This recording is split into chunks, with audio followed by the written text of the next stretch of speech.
बिहार में विधानसभा चुनाव होने हैं और विधानसभा चुनाव के मद्देनज़र जो प्रतिनिधि हैं वो अपनी मजबूती को टटोल रहे हैं और जान रहे हैं कि आखिर जनता क्या चाहती है। और हम भी जब क्षेत्र में पहुंच रहे हैं तो जान रहे हैं कि क्या कुछ समीकरण है, किस विधायक ने कैसा काम किया है और जनता आखिर इस बार किसे जो है मौका देना चाह रही है।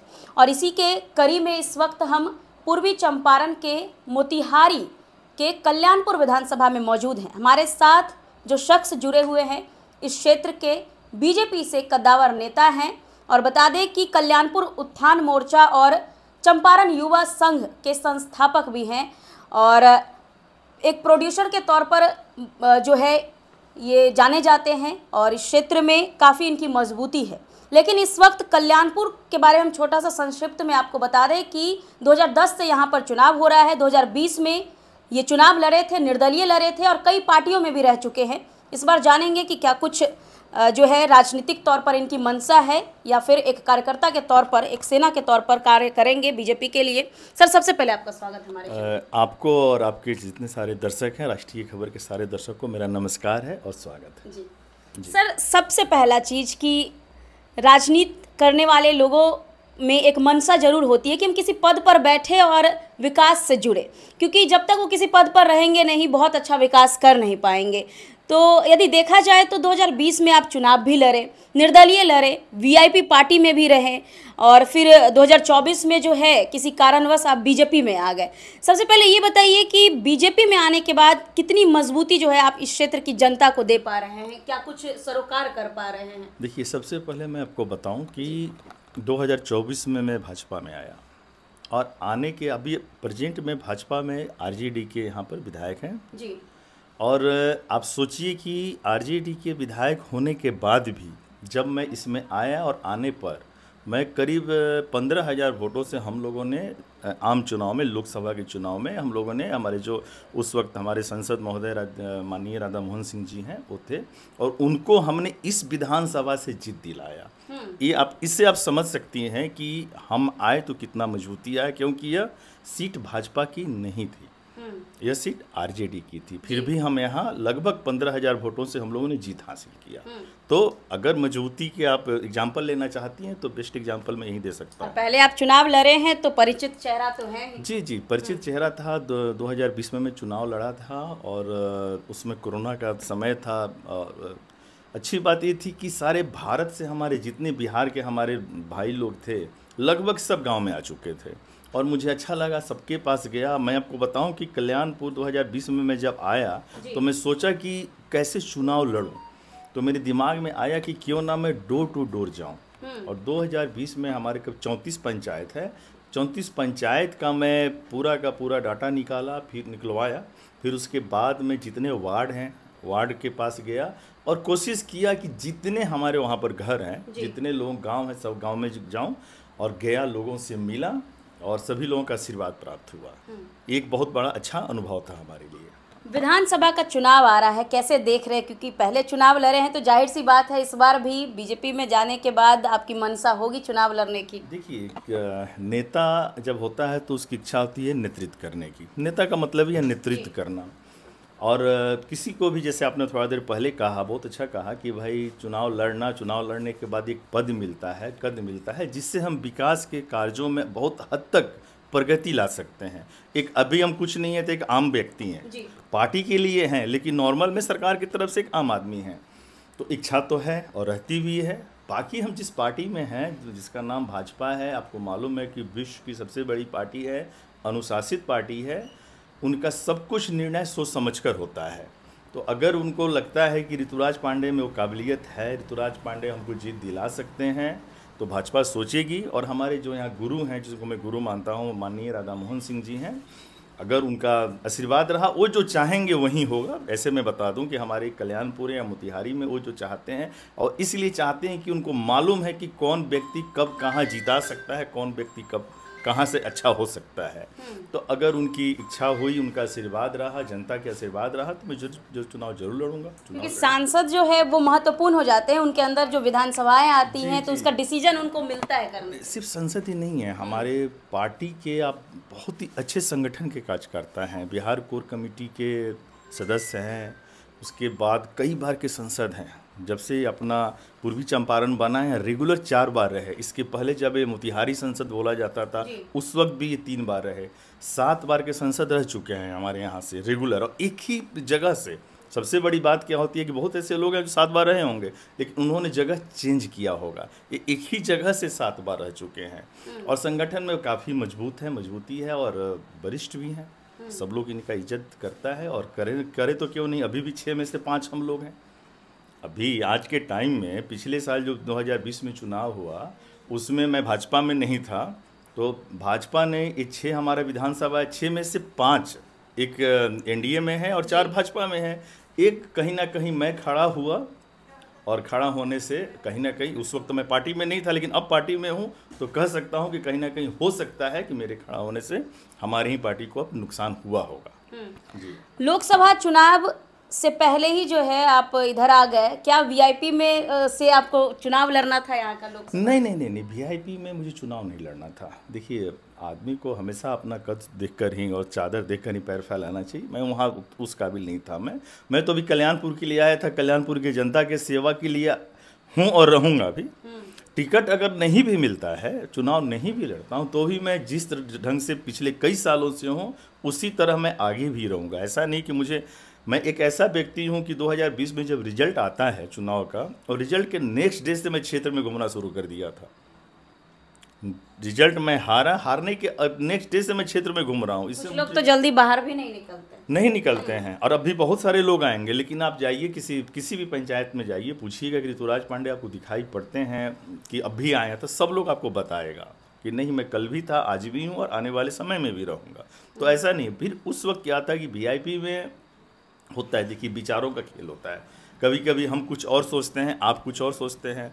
तो उस वक्त जो हमारे थे मुकेश जी से कुछ ऐसी चीज़ें थी जो हो सकता है कि उनका विचार मेरा विचार यहाँ के मुद्दे पर नहीं हुआ। तो फिर मैंने सोचा कि भाई ठीक है, इस पार्टी को मैं छोड़ता हूँ। और तो पार्टी छोड़ते ही ज्वाइन नहीं कर लिया। पार्टी छोड़ने के 2 दिन 3 दिन के बाद ही भाजपा से हमारे गुरु जी का फ़ोन आया कि ऋतुराज जी, हम चाहते हैं कि आप आइए और पार्टी में भाजपा में आइए, भाजपा को मजबूत कीजिए। तो मैंने बोला कि ठीक है।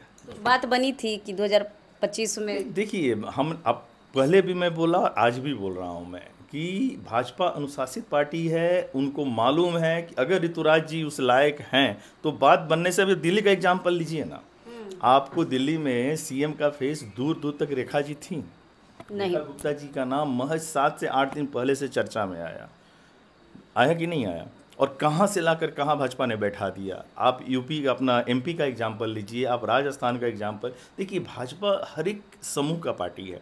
ऐसा नहीं कि विशेष जात का पार्टी नहीं है, किसी के घर का पार्टी नहीं है। इसमें ऐसा नहीं है कि एक ही व्यक्ति राष्ट्रीय अध्यक्ष है, एक ही व्यक्ति अपना प्रदेश का अध्यक्ष है, ऐसा कुछ नहीं है। सब कुछ यहाँ पर हर एक किस्म के लोग हैं। यहाँ जात पात की बातें नहीं होती है। भले लोग इसको बोलते हैं, ठीक है, राष्ट्र की पार्टी है, राष्ट्र के लिए समर्पित है, भारत के लिए समर्पित है, इसमें कोई बुरा है, होना भी चाहिए, हम देश के हैं तो। अदरवाइज ऐसा कुछ नहीं है इसमें, और कोई बातचीत नहीं बनी थी। बात हम कर्म कर रहे हैं, कल भी कर रहे थे, आज भी कर रहे हैं और करते रहेंगे। मुझे विश्वास है कि पार्टी अगर उस लायक समझेगी तो ज़रूर मुझे मुकाम देगी। एक सवाल कि जो देखने वाले लोग हैं उनको ये बताइए कि इस क्षेत्र की बात करें तो हमने तो इंट्रोड्यूस किया आपको, लेकिन यदि आपको बीजेपी टिकट दे देती है तो जनता आपको वोट क्यों करे? देखिए, हमारे भारत का और स्पेशली भारत के अंदर बिहार का सबसे बड़ा मुद्दा शिक्षा है। शिक्षा, स्कूलें खुल गई हैं, प्राइवेट भी खुल गई हैं, सरकारी भी हैं, लेकिन शिक्षा के कमी के चलते ना उस स्कूल के बच्चे ढंग से पढ़ पाते हैं, ना ही हमारे गार्जियन इस महत्व को समझ पाते हैं। आज शिक्षा के कमी के चलते आप देखिए कि बिहार में सबसे अच्छा जो बिजनेस बना हुआ है वो हॉस्पिटल का बना हुआ है। आप देखिए कि आप मोतिहारी में चले जाएं, पटना में चले जाएं, डॉक्टरों का लाइन सा लगा हुआ है। क्यों? क्योंकि यहाँ पर हम शिक्षित नहीं हैं। बीमारी हमको नहीं मालूम है कि कौन सा बीमारी हमको होने वाला है और हमको क्या खाना है बचने के लिए, कैसे स्वच्छ रहना है, कैसे साफ़ सुथरा रहना है और क्या टाइम पर क्या लेना है। बच्चे लोग स्कूल जाते हैं तो गार्जियन भी, देखिए, शिक्षा सिर्फ बच्चे ही नहीं है, गार्जियन भी शिक्षित हैं।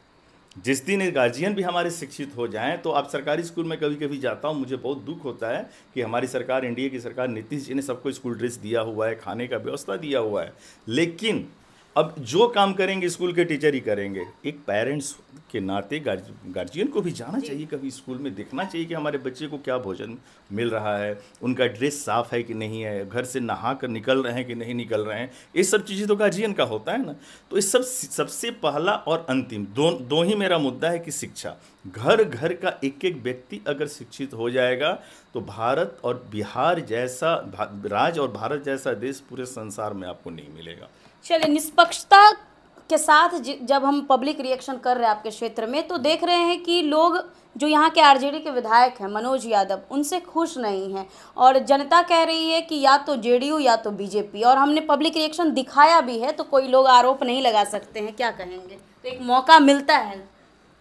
देखिए, ये तो खैर थोड़ा सा इस मैटर पे पब्लिक का ओपिनियन है, आपने पब्लिक का ओपिनियन लिया, मैं उस पर कुछ कमेंट नहीं करना चाहूँगा। काम के तौर पर आप कैसा देख रहे हैं? देखिए, काम के तौर पे मैं देखूं तो मुझे नहीं लग रहा है कि पिछले 10 सालों में कुछ ऐसा, 5 सालों में जब से बने तब से कुछ ऐसा विकास की बातें हुई है, मुझे दिखाई नहीं। लोग कह रहे हैं कि बस रोड दिख रहा है, कहीं कहीं कुछ कुछ रोड बना है, ना मिलते हैं, व्यवहार ठीक नहीं है। देखिए, सबसे बड़ी बात यह है कि जो फंड आता है कहीं से भी, मान लीजिए बिहार सरकार से जो फंड आ रहा है, तो फंड का काम क्या होता है? गांव तक पहुंचना। जैसे सड़क का फंड आया, बिजली का फंड। आप देखिए कल्याणपुर में आप घूम रहे हैं, अभी जाइए राउंड मारिएगा, किसी भी स्ट्रीट पोल पे आपको लाइट नहीं मिलेगा। आप देखिए जाकर, कचरा ऐसे ही होगा। मान लीजिए नगर निगम में नहीं है, लेकिन नगर निगम में नहीं है तो क्या वो गंदा रहेगा? कुछ क्षेत्रों में पानी भी भरा हुआ हम देखे। अब थोड़ा सा बारिश हो जाता है तो आप चल नहीं सकते। एक रोड का निर्माण हुआ है, मुझे लगता है कि होना और नहीं होना वो दोनों बराबर है। आप कल्याणपुर के लोगों से पूछिएगा तो आपको पता चलेगा कि होना नहीं होना कुछ फ़र्क नहीं पड़ता है, और इन चीज़ों में है ही है। लेकिन फिर भी मैं देखिए जो स्थिति है हमारे विधायक महोदय की, अब तो खैर कुछ दिन के ही है, उसके बाद फिर चुनाव होने वाला है, कुछ कह नहीं सकते किसी के बारे में हम लोग अब। लेकिन हमसे पूछेंगे तो मैं पूर्ण रूप से संतुष्ट नहीं। जी। अच्छा, एक अंतिम सवाल, यहाँ की जनता की एक और मांग है कि जो प्रतिनिधि है, जो विधायक हैं, वो टच में नहीं रहते। तो आप इसको किस तरह से देख रहे हैं कि एक प्रतिनिधि को जनता के बीच जाना चाहिए? क्योंकि जब चुनाव आता है तो लोग खूब जाते हैं, और ऐसा आपके क्षेत्र की जनता जागरूक भी दिख रही है। यदि आप 2010 से देखें तो बार बार 5 वर्षों में बदलाव हो रहा है, तो जो व्यक्ति यहाँ काम नहीं करेंगे लोग बदल दे रहे हैं। कैसे? ये आपका बहुत अच्छा सवाल है। देखिए, क्या होता है, चुनाव के वक्त जो हमारे नेतागण होते हैं वो घर घर जाते हैं, दोनों हाथ जोड़ते हैं, ऐसे लगता है कि सब कुछ नछावर कर दें, लेकिन चुनाव ख़त्म होने के बाद वो भूल जाते हैं। तो इसके लिए मेरे जो दिमाग में है, बहुत 2020 में भी मेरा एजेंडा था कि मैं, हमारे यहाँ 2 मंडल है, एक कल्याणपुर एक कोटवा, दोनों मंडल में मेरा, यानी कि जो मैं विधायक अगर बनता हूँ तो मेरा ऑफिस रहेगा, और जो समय मैं पटना में दूंगा, और पटना में जब मेरा कार्यकाल नहीं चलेगा, जो मैं क्षेत्र में आऊँगा, तो वही समय मैं अपने ऑफिस में बैठूंगा कि हमको किसी के पास, मतलब हमारी जनता को हमारे पास नहीं आना पड़े। ये घर है, घर पे नहीं आना पड़े। सुबह 10 बजे से लेकर शाम का जो टाइमिंग रहेगा, सप्ताह में अगर 3 दिन यहाँ है तो 4 दिन वहाँ है, 4 दिन वहाँ है तो 3 दिन यहाँ है। ये मेरा अपना ओपिनियन है। मैंने ऐसा सोचा है कि दोनों प्रखंड में एक एक ऑफिस मेरा रहेगा, वहाँ बैठूंगा, और इस विषय का जिस सबको मैं पहले से पता चल जाएगा कि हमारे विधायक जी यहाँ पर हैं, अब होना भी चाहिए। मैं सरकारी, हम लोग 5 साल के तो हम सरकारी बन गए ना। तो जैसे मान लीजिए कि बीडीओ साहब आकर बैठते हैं ब्लॉक में, सीईओ बैठते हैं आकर ब्लॉक में, तो विधायक क्यों नहीं बैठ सकता?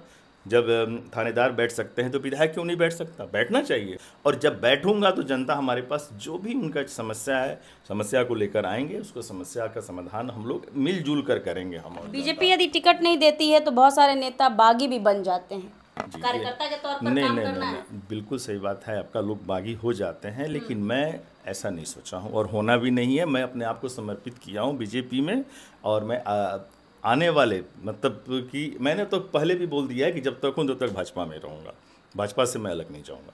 चलिए, तो देख सकते हैं कल्याणपुर विधानसभा क्षेत्र की हम बात कर रहे थे, और संभावित प्रत्याशी हैं ऋतुराज पांडे जी इस क्षेत्र में इनका अच्छा खासा पकड़ है और क्षेत्र में भ्रमण भी करते हैं और यहाँ पे आम समस्या, आम जनों का जो वक्तव्य है, जो उनका बयान है, जो वो चाहते हैं, मांग है, तमाम कवरेज आप इस चैनल पर देखे भी होंगे।